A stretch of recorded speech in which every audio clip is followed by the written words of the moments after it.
Welcome back to another episode of Vegan Proteins Muscles by Brussels Radio. My name is 𝐬𝐝𝐫𝐞. And I'm Danny. And this is our 45th episode.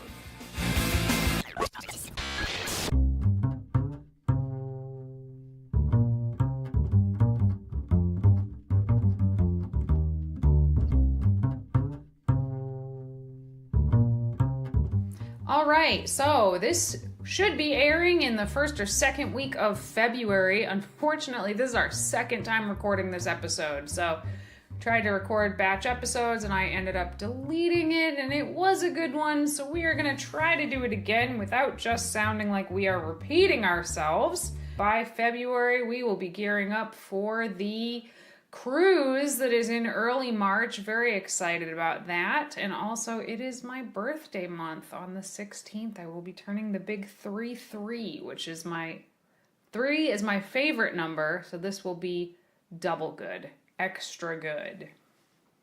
Yeah, you know what? I think it's kind of weird that we're afraid of not repeating ourselves right now. I mean, it's been 10 years of running vegan It will be 10 years in March, by the way.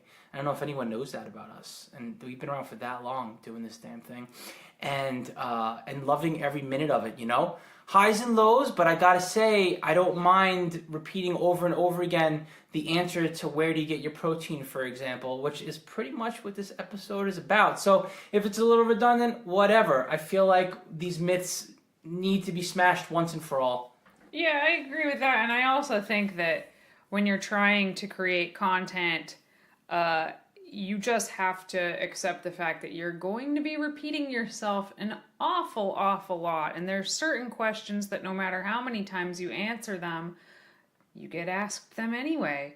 And questions about protein in specific, I don't think a day has gone by since I've gone vegan that I haven't been asked about protein in some capacity. That is some almost 17 years of being asked about protein every damn day. So today, we're going to talk all about the vegan proteins.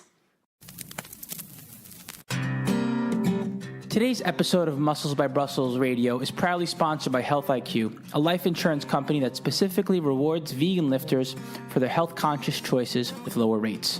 I found the application process to be pretty cool. Should you have a nutrition journal, like MyFitnessPal for example, you could submit your data to them and they will reward your health-based choices, like eating plant-based, with some of the lowest quotes that you can possibly find out there because they're catered to you. Vegans have lower all-cause mortality rate, a lower risk of heart disease, and a lower risk of cancer. So why not take advantage of the savings we receive for living a more health-minded life? Head over to healthiq.com/vegan proteins to both support our show and to see just how low of a rate you can qualify for being the healthy person that you are.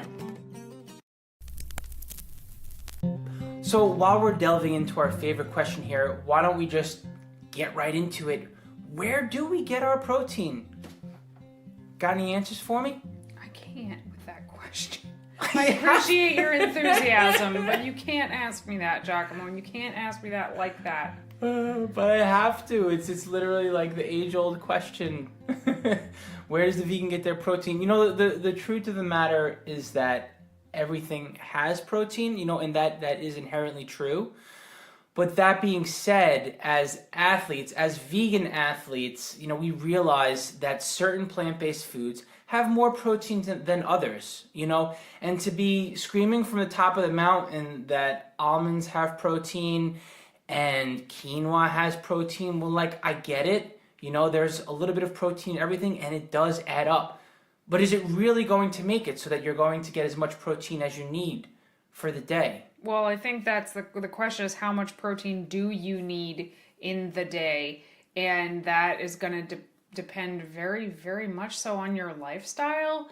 And I think we need to back way up here for a second and talk about the general population, the non-vegan population, and their sort of obsession with protein. And I think this goes way back to like the Arnold days, really, where, you know, they ate a ton of chicken and egg whites and fish, and protein became the be-all, end-all macronutrient, where everybody was focused on, you know, if you wanted to build muscle, you had to eat as much protein as possible. There was also, it goes back even further to a time where there were huge divides between the impoverished and the wealthy people could afford meat and dairy and eggs, and the poor people couldn't. So protein became a food of affluence. And, you know, you fast forward to now, and then there's this whole generations, I would say, of people that think protein is incredibly important, to the detriment of other macronutrients, I think is the issue here, because protein is very important. But you look at the 90s, I feel like definitely epitomized this, with the gym bros especially thinking you needed to eat sometimes 3 grams of protein per pound of body weight in order to achieve your goals, and that's just insane. I mean, I used to hear about people eating 500-600 grams of protein a day, and that's crazy. So then you have the whole vegan community, right? And people who have recently become vegan, they're kind of realizing that they've been spoon-fed a bunch of lies their whole life, and they just go ahead and assume that this hyper focus on protein is among those lies, and that, you know, we didn't have to eat meat and dairy to get that protein in the first place. And they're kind of right. You know, it's definitely emphasized too much, and obviously it's not true that you need to eat meat and dairy to acquire protein, but also I feel like the vegan community goes a little too far in the other direction, like 𝐬𝐮𝐬𝐫𝐞 was saying, with the, well, everything has protein, so I never need to worry about it. And like every other podcast or blog or video we've ever made in the history of ever, the answer is not black and white. It's somewhere in between. And that's what we're going to talk about today. How much protein is enough protein? How much protein is too much protein? And how do you achieve that as a vegan? So let's start with the first question, which is, how much protein do you think someone should be consuming? And can we differentiate between athletes and non-athletes? All right, so here's the deal, right? How many times have you heard the words protein deficient and vegan lumped into the same sentence? Probably pretty often. I know I have. And quite frankly, let's really deconstruct, what is a protein deficiency? Well, the general standard for someone being protein deficient is if they're first of all, if they're eating enough, right? They're getting fewer than 4% of their total calories from protein, there is a possibility that they may become protein deficient. Now, the reality and the facts are, in order to become protein deficient as a vegan, you would somehow have to be basically starving yourself, because even if you were trying your hardest to avoid any and all proteins in the plant-based world, you would still be getting about 10% of your total calories from protein. So logically, it's pretty much impossible to be protein deficient and vegan unless you're literally starving yourself, right? Yeah, I think that's definitely true. So just to clarify a little bit of what you are saying here is that, not to say protein deficiency doesn't exist, but protein deficiency generally exists in conjunction with being calorie deficient. So starving, literally starving. Because if you're eating enough calories to sustain yourself, even if you're eating a ridiculously low protein food like bananas, if you ate nothing but bananas, which we super don't recommend, but if you decided to do that and you were still reaching your total calories for the day, you still would be getting more than 4% of your calories from protein. Not much, and again, I don't recommend this for a plethora of reasons, but it would be really hard, almost impossible. Nay, you might need to actually have a health condition in order for your body doesn't digest protein to be eating enough calories and be protein deficient at the same time. So if you're calorie deficient and you are legitimately starving, Like somebody who's suffering from anorexia, for example, would be legitimately starving. Yes, they're probably protein deficient, but they're probably everything deficient. So with that said, like somebody who's not an athlete, who is just a couch potato, somebody who's a desk jockey all day and goes home and chills on the couch until the next day, as long as you're eating enough calories, you're not going to be protein deficient. All right, so say we're dealing with an athlete who's looking to grow their muscles in size as much as possible. And who would you consider an athlete? Anybody who's training 3 times a week or more, I would consider an athlete. Someone who needs to be, or should be, mindful of their protein intake. Not relevant to the total amount of calories they consume for the day, because I know some people like to go off percentages and stuff. When it comes to protein, you should be getting in a certain amount of protein per day, regardless of how much or how little you're consuming calorically. If you're looking to support muscle protein synthesis, aka recovering from workouts and performing in the gym or wherever your dojo is, so to speak. So yeah, I guess we didn't talk about this the first time we recorded it, but when people say how many of your calories should you be getting from protein, and they're asking for a percentage, we never ever support that type of answer. We never will give you a macro split based on percentages ever, because if you're eating 1,000 calories a day or 5,000 calories a day, that would change the protein intake significantly. But really, protein intake should be more based on your body weight or lean body mass than anything else. So I ask again, how much protein should an athlete be eating?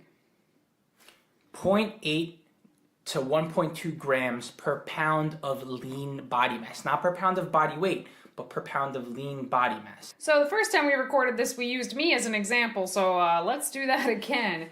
So I am 5'7", I am 135 pounds, and based on my own knowledge of my body and what it looks like, I estimate myself to be about 20% body fat right now. So that puts me at about 108 pounds of lean body mass. So what I would do is I would take 108 pounds and multiply it by 0.8, which comes out to be 86 grams, or I would multiply it by 1.2, which puts me at 130 grams. So my protein range would be somewhere between 86 and 130 grams of protein, give or take. This does not have to be exact. You're not going to know your exact lean body mass, and that's okay. You can use an estimation because, as you can see, 86 to 130 is actually a pretty huge range. For me, as like a medium-sized female, I guess, that is 44 gram range there. And even just outside of those numbers, I think, is perfectly acceptable. So you have a lot of wiggle room to experiment here with a protein range. You might feel best and perform best at 86 grams. You might feel best and perform best at 130 grams. You just have to experiment and find out what works best for you. Another way that you can do this, if you are of, and I use this terminology loosely and in quotation marks, if you are of a healthy weight and body fat percentage and you don't want to do all this math, you can also go right around 1 gram per pound of body weight, and that's going to put you in the same ballpark. So for myself, that would be about 135 grams, which, as you can see when I did the calculation, was really close to the upper end of that. And yeah, that's okay too. The only people I would say that this doesn't really work super well for is if you're significantly overweight or obese. That number might be way off and you would just end up kind of wasting calories on protein that could be better allocated to carbohydrates and fats. Exactly. I mean, some of this is going to come down to sheer personal preference, meaning like what type of foods do you like to eat? How do you like to balance your plate? Some people just enjoy more protein dense foods, and it could be as simple as that. But a lot of people, especially I would say especially vegans, but I'm a little bit biased because I work exclusively with vegans. So I have found this to be true of a lot of non-vegans as well. But most people are not eating enough protein to fall within that range and really optimize their strength and recovery. I find women especially tend to undereat protein, in my opinion. Women in general tend to undereat, period. You could stop the sentence right there. But they do tend to undereat protein. And as a side note, I have found that the vast majority of people who are really concerned about my protein intake, I almost always eat more protein than they do. So it's a little bit funny. You know, and the interesting part is we're referring to people who literally come to us, and remember, they're coming to VeganProteins.com, so they're already, if they're signing up with us, they're already in the know that, like, hey, protein is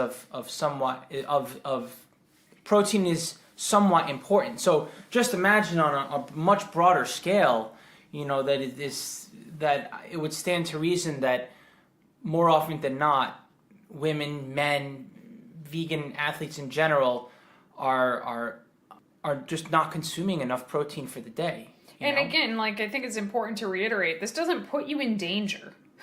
Because as we said, if you're eating enough calories, you're eating enough protein to live. Nothing bad is gonna, you know, when I get clients that they sign up with me and I go over their diet recall and I realize they're eating, you know, sometimes under 50 grams of protein a day, they're not in danger. Nothing bad is going to happen to them. But I know that people are working really hard on their diets. They're working really hard in the gym and they're just not seeing optimal results. And sometimes doing nothing else but upping that number can be a game changer in terms of their results.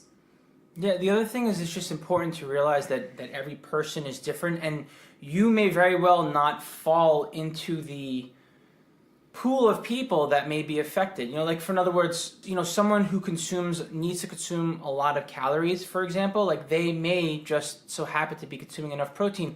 Maybe you don't consume as many calories as them for whatever reason, you know? So I think it's important to look at things on a case-by-case basis and ask yourself, you know, track your food, figure it out, like, how much protein are you consuming, and then, like, really think about it constructively instead of watching what someone else does and saying to yourself, well, it works for them, maybe it could work for me, or furthermore, just thinking about diet philosophy in general and saying, all right, well, you know, we don't have to obsess about protein, and there's so much out there in the vegan community saying, like, hey, protein, like, we're getting protein. Just track your own food, look at yourself take yourself as an individual, you know, and find out what is and is not working for you by really thinking about it after you know what you're working with.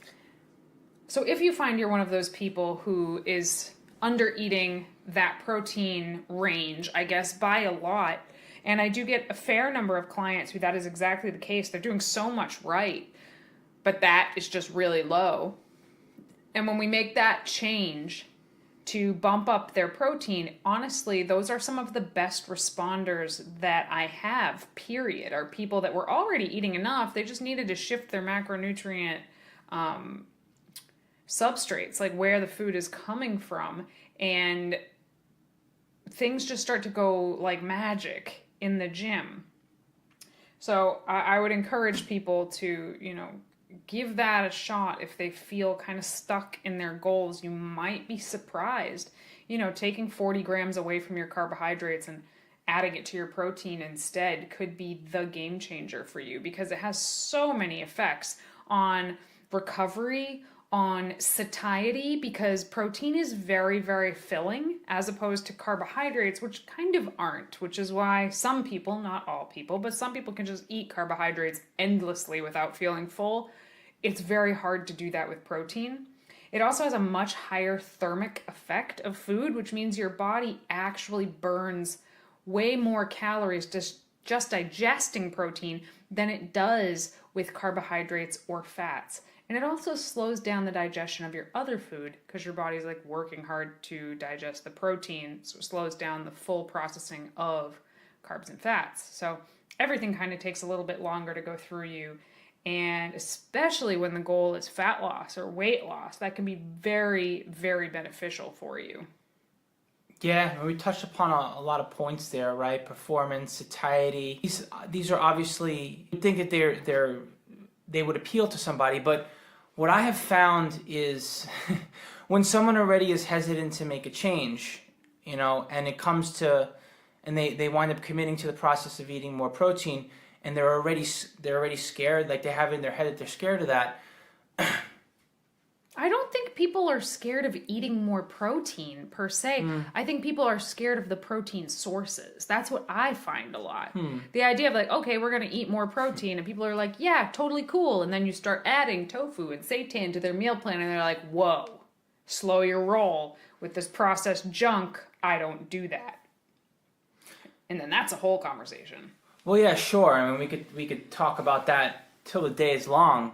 But without going into too much detail, I think it's important to first stop and think about, hey, you know, what exactly are these foods made of that there is so much fear-mongering around, right? So tofu, for example, is as simple as it can. It takes a little bit of time to make, but essentially we've made it at home. You can make it in a pot of boiling water with soybeans and magnesium. That's it, right? I mean, is there anything else you need to make tofu? Mm-mm. Soybean and magnesium and water. That's it. Yep. Mm-hmm. Simple as that. Like if that is something that I should be scared of, please let me know. You know, the seitan, wheat, vegetable broth, and some seasonings. You know, tempeh. Tempeh is fermented soybeans. So once again, soybeans that are cultured the same way that you would yogurt. Now, when you break it down like that, is it just because it's put in a package and put on a grocery shelf in the refrigerator or the frozen section, all of a sudden people are like, you know, they're scared to eat it, or they think that, you know, that it's overly processed or something like that. And I can't time and time again. It's like we have enough fear of food and fear mongering about food. I just don't understand why we want to pick apart these things, you know? I mean, I think that when people see something that looks like chicken and they know it's not chicken, they feel like some sort of black magic has to have occurred to have created this product. And I get it, because I remember back in the day when I was a newbie vegan lifter, I thought the same thing. And yeah, now that I've had a lot more experience under my belt, I have made so many of those mock meats in my own kitchen. I can make something that resembles a Boca crumble or a Gardein crumble. I can make Gardein chicken scallopinis in my own kitchen. I can make field roast sausages in my own kitchen from scratch. And, you know, I'm trying to take to YouTube to teach people how to do that more. One, so that they can make it themselves if they want to. Some people just enjoy making those things. I love it. Also, more than that is so people can see that this is not black magic. These are basic vegan foods being used together. And, you know, we're not saying you have to eat mock meats. And I don't want people to think that. We don't think anybody has to eat anything they don't want to. That is the beauty of flexible dieting. You can eat whatever you want to reach your macros. But what I would say is, you know, I have clients that are soy-free, and then we rely a lot on protein powder and seitan. And then I have clients that are gluten-free, and we rely a lot on protein powder and tofu. And then I have clients that are soy-free and gluten-free, and they eat a lot of protein powder. And what I've found 90% of the time is that these limitations, if you will, of being soy-free or gluten-free or what have you, they're completely self-imposed. Most of the time, they are self-imposed. And when you do that, you are limiting your access to foods that help you reach your protein goal. And if you're cool with that, that's fine. Again, you can eat whatever you want to reach these goals, but you're probably going to get bored more quickly with what you're eating, and then you're less likely to eat what you ought to be eating to reach your goals, and you're going to fall short of your protein goal. And if you consistently fall short of your protein goal, you will consistently fall short of your body composition or strength or recovery goals, and you're basically shooting yourself in the foot. A lot of it unnecessarily. Now, I'm not saying that soy allergies don't truly exist or that gluten allergies don't really exist. I'm certain that they do, but I'm also certain that they're overhyped, and that, you know, there's a lot of companies that do not want people relying on soy and gluten and mock meat products and mock dairy products. And, you know, there's whole lobbies that are rallying against calling almond milk milk, for example. Like, obviously there's big business that does not want us eating these things, and you better believe that they are at least in part behind us being afraid of eating these things. And what I have found is, back when I was a soy-free, gluten-free, sugar-free, oil-free vegan, I was not reaching a single solitary one of my strength or physique goals. And once I was able to incorporate foods more flexibly, I was able to do so and enjoy every bit of what I was eating. So that was just a little side rant on ways that we can hit our protein. So let's talk logistics here. Let's talk how would you go about building a meal plan, if you will, your own menu plan, to hit, let's say, the high end of that range, 130 grams? What would you do? How would you split that up? As many of you guys know, this last year has been really tough for me. For the first time in my adult life, I started thinking about like very grown-up things like life insurance and things like that. And I started doing some research, and I actually came across this company called 𝐬𝐻𝐫𝐞, and they're a life insurance agency that actually offers savings to very healthy people like vegans and people who lift regularly. And I thought that that was really cool. So I started doing some more digging and learned some interesting things. So some things I didn't know were that vegans have 15% lower risk of all-cause mortality. Vegans have 34% lower risk of female-specific cancers. And people who strength train at least twice a week have 41% reduction in early death from heart disease compared to people who don't lift. But when you think about it, oftentimes we end up paying the same prices for insurance as people who are a lot less healthy. And this life insurance agency, 𝐻𝐻𝐈Q, actually can save you quite a bit of money if you go and take their 𝐻𝐻IQ quiz and, prove to them that you're vegan and you lift and you're healthy. And they take you all the way from the beginning of like taking that quiz all the way through starting an application and underwriting the policy and all of that stuff that, can be quite overwhelming. They kind of hold your hand all the way through that. And I personally just think that that's really cool. And it's something I didn't know about. So I thought maybe I could pass this information on to you guys. And, perhaps it could help some of you out if you were thinking about doing this, but you weren't really sure if you're going to go that route. This is definitely a cool route to go. So if you want to see if you qualify, you can go get a free quote at healthiq.com/veganproteins, or you can mention vegan proteins when you call and talk to a 𝐻𝐻IQ agent. But definitely, if it's something you've been thinking about, you have nothing to lose by checking it out. So I highly recommend going and taking a look, because it could save you quite a bit of money just because you are living a healthier lifestyle. All right. Well, we want to split it up into anywhere from as few as 3 to as many as 6 meals throughout the day. And the reason being is because the science says you can stimulate muscle protein synthesis, which is basically the repair of damaged muscle tissue, anywhere from 3 to 6 times a day, no more than that. So naturally, you're going to want, whenever your protein can work for you, you're going to want to split that up evenly throughout the day, in anywhere from a 3 to 6 meal per day ratio. Yep, so we would want to maximize, to a degree, maximize muscle protein synthesis as much as we can.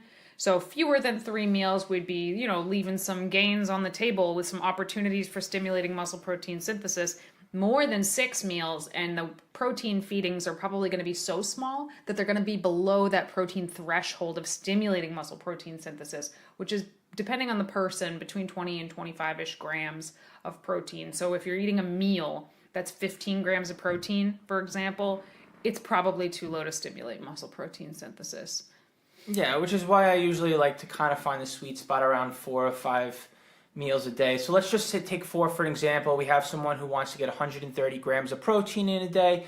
It doesn't necessarily have to be completely evenly distributed. What I usually prefer to tend to do is I'll have a little more protein pre and post workout, because that's usually the time of the day where, one, I want to feel full and energetic going into the gym, and afterwards I'm usually ravenous and insatiable. My hunger is just insatiable. Like I want to keep eating. So that little bit of extra protein pre and post workout works for me as far as my muscles are concerned and my satiety signals are concerned. So like say 35 grams pre, 35 grams post, and then 30, maybe for a snack or lunch, and then another 30 grams for dinner. I will literally take protein-dense foods and stagger them throughout those 4 meals. Maybe I'll go for one of the vegan meats, like a tofu or seitan for lunch and dinner, and then pre and post.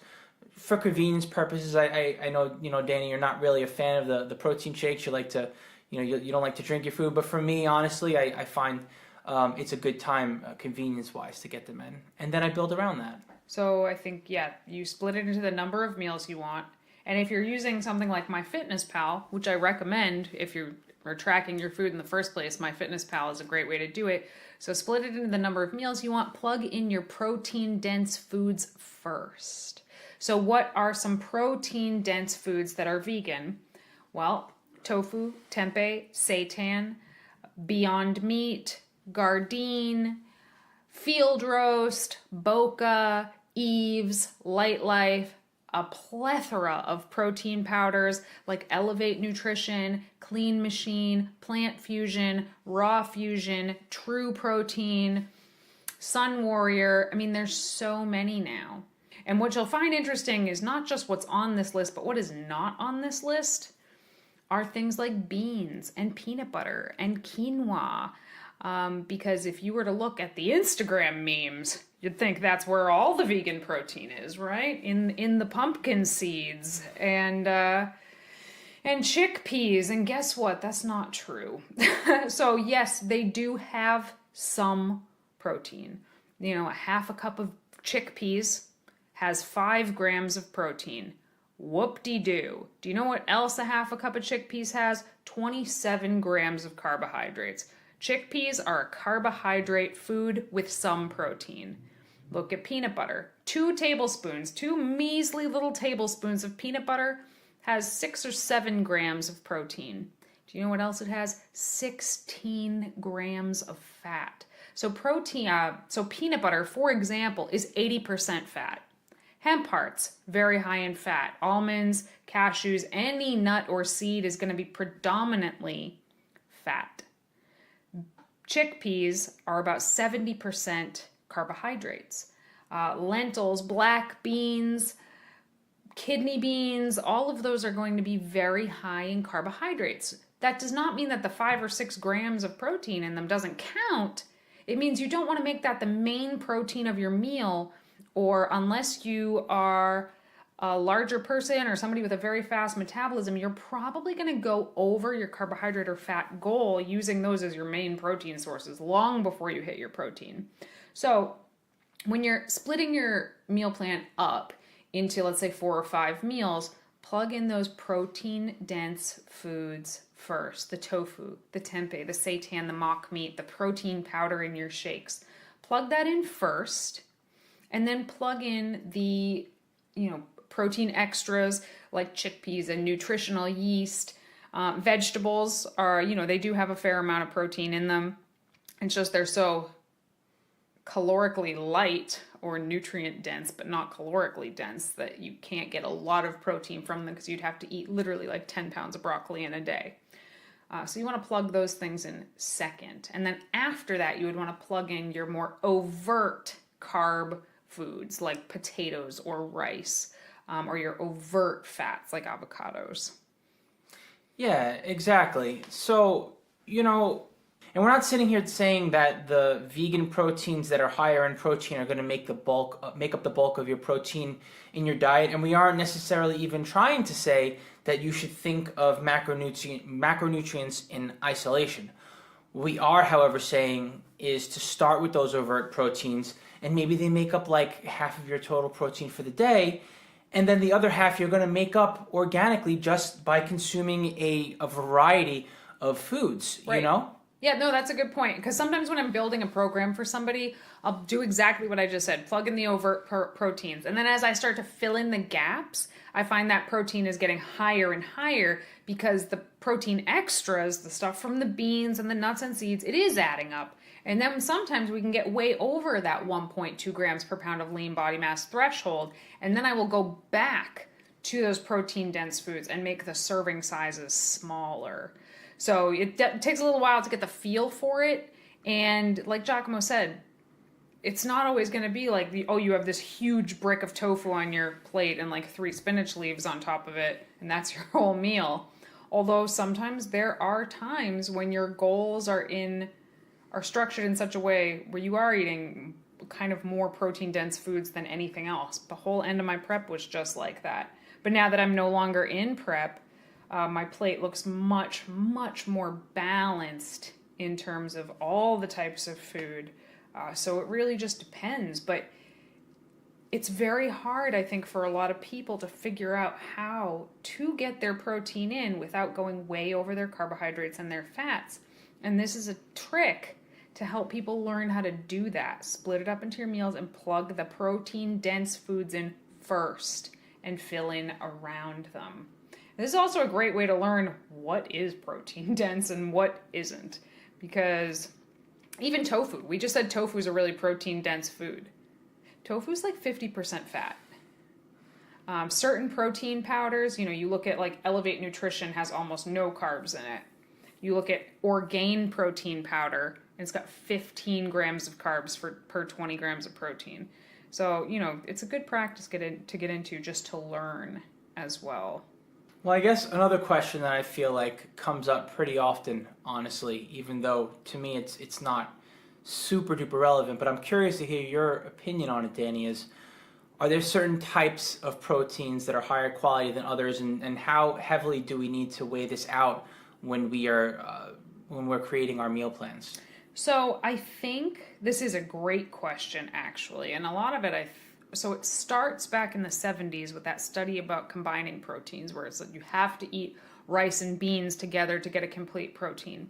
And we now know that that is essentially bullshit, right? Because as long as you're eating a variety of foods throughout the day, you are getting all of the amino acids throughout the day. Now, when somebody just gets their protein from one source, right? Like if their protein-dense food is just tofu, and they're eating tofu as their protein at breakfast, and tofu as their protein at lunch, and tofu as their protein at dinner, well, then they're constantly going to be limited by the limiting amino acid in tofu. And I think that there is a benefit to having having a little bit of different types of protein throughout the day.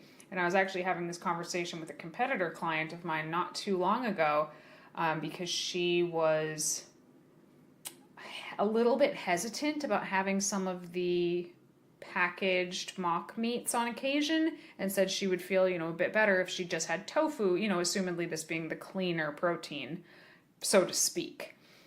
And I didn't argue, but I suggested that there actually are some benefits to the mock meats in the package, because, tofu is just soy, right? Which is great. I love me some tofu. But some of the packaged meats, they're soy, they're gluten, and they're peas. Or they're a combination of many types of protein, so you're getting a wider range of amino acids in one hit. And I think that can be great for your amino acid pool to make sure you're getting, plenty of well-rounded proteins. That's just a hypothesis. I don't have any data to back that up, but it's just a theory, and I think that it holds true. But in general, it's like anything else. I would never tell somebody to eat just broccoli as their vegetables. I'd say eat a whole bunch of vegetables because you'll get more micronutrients from it. Eat a whole bunch of types of protein and you're going to get a better amino acid pool. So, in terms of actual combining at meals, I don't think that is true at all. Mm-hmm. But I do think that in order to get, quote, the highest quality proteins, you're better off to eat a variety of sources. So if you do feel like you are stuck at your goals and you feel like you're doing a lot of things right, take a look at your protein intake, see where it's at. And if you're not in that 0.8 to 1.2 grams per pound of lean body mass range, try bumping it up, or try bumping it up or down within that range and see how your body responds. But it's definitely something that is constantly worth not stressing about, but thinking about and being aware of when you have serious strength and physique goals.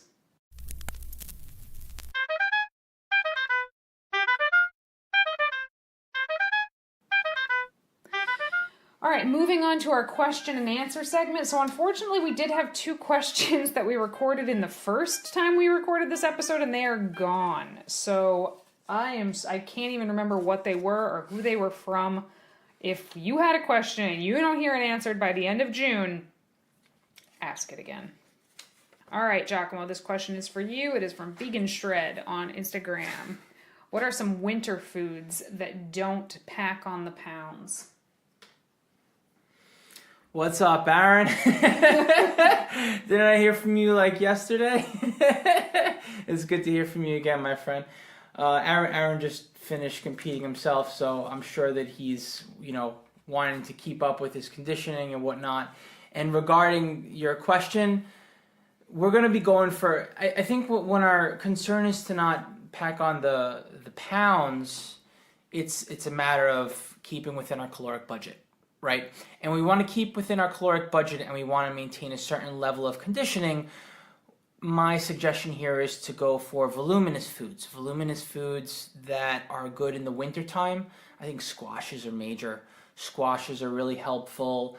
I think beans are good too because they're fibrous and a little high in protein. Lentils specifically. I was going to say lentil soup. Yeah. And soups in general in the winter. Right. Some are denser than others. But like lentil soup or any soup, it's hot. You can control exactly how voluminous it is.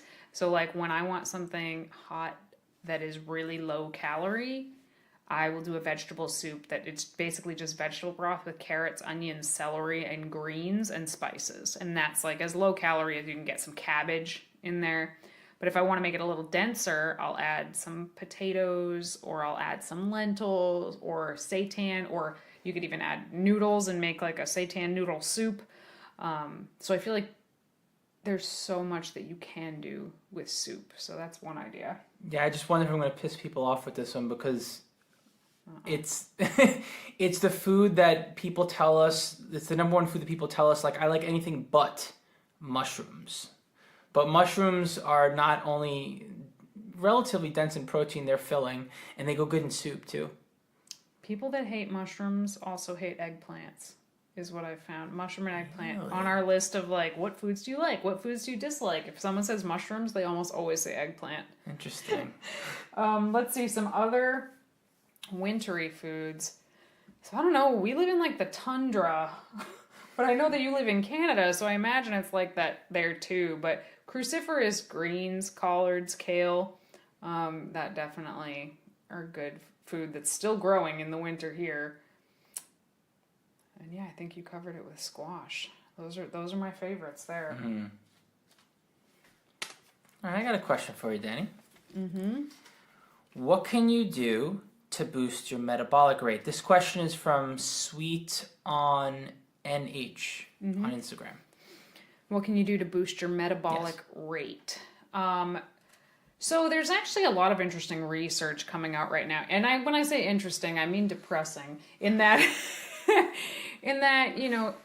it looks like there's actually very little we can do to boost our long-term metabolic rate and our long-term set point, like our metabolic set point, which is, for me, sad because mine has never been particularly great and I'm always trying to find ways to speed it up. But it looks like that might not be a thing that whether you can do it or we just haven't figured it out yet. But there's things you can do in the short term. So when I think metabolic rate, I think about the way your body is, right? Like how many calories do you burn at rest? It'd be like, what's your eye color or what's your hair color? What's your metabolic rate? And that's what I mean when I say it looks like we probably can't change it. But we can change it in the short term. We can find ways that we can burn more calories today and tomorrow, and things like that. And those things would be the first and probably most important one, I would say, would be to build muscle. And I mean this in a couple ways. One, muscle is more metabolically active. Lean tissue is more metabolically active than fat tissue. So just muscle existing on your frame burns calories. Likewise, this sounds kind of counterintuitive, but having a few more pounds on us will make us burn significantly more calories. Smaller people burn fewer calories. that's really important to remember, and it's the reason why a lot of people plateau while they're dieting, is not because their metabolism slowed down, it's because a 130-pound person burns a lot fewer calories than a 150-pound person in a day. So building muscle and having that muscle be sort of added to our body weight is probably the best way to burn more calories. Also, in my opinion, eating a higher protein diet helps us burn more calories, again, because of that thermic effect of food. And then the biggest one is your NEAT, moving your body throughout the day. For me, this is my steps, and I get made fun of a lot for hitting my step count every day. As it is 8:30 at night, and I have to get about 6,000 more by the time the night's over. But I would say for every, man, I can't remember exactly. I want to say you burn an extra 100 calories for every 1,000 to 2,000 steps you take, depending on your size. And that's really easy to do just by little things like parking in the back of the parking lot, walking up the stairs, pacing while you're on the phone. Being a fidgety person burns more calories. And the very last thing I would suggest is taking a zinc supplement. Zinc citrate specifically, about 20 to 30 milligrams with food, or you will puke. I promise. In some studies has been shown to burn an additional 100 calories per day, which isn't a lot, but every little bit counts. 100 calories a day is almost a pound a month in either weight loss or an extra 100 calories a day that you could eat without gaining weight. And just to add one other point here, if you've been under eating for a while, you'll just maintain the same body weight, eating less calories, for example. Your metabolism will literally meet you where you're at and down regulate by up to around 15%. So in other words, you could do the Danny trick and increase your NEAT by doing more steps. Not to say that's what she's doing, it's just a way to increase your NEAT manually, or you could increase your NEAT automatically just by eating a little bit more. I'm not talking like go overboard, but say you add anywhere from, 50 to 125 calories more on your plate if you've been under eating.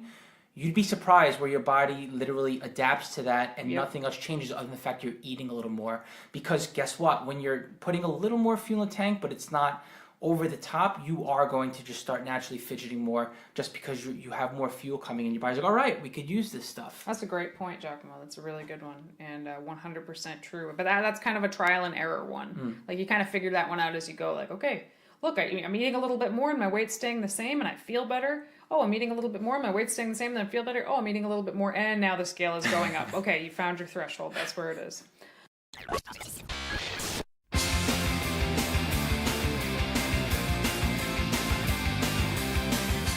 All right, everybody, thank you so much for tuning in to another episode of Vegan Proteins Muscles by Brussels Radio. As usual, if you have any topics you want us to cover or any questions you want answered, feel free to reach out to us on Facebook, Instagram, Twitter, or YouTube. Thank you again so much for listening. My name is Danny. And I'm 𝐬𝐮𝐬𝐫. And we will talk to you soon.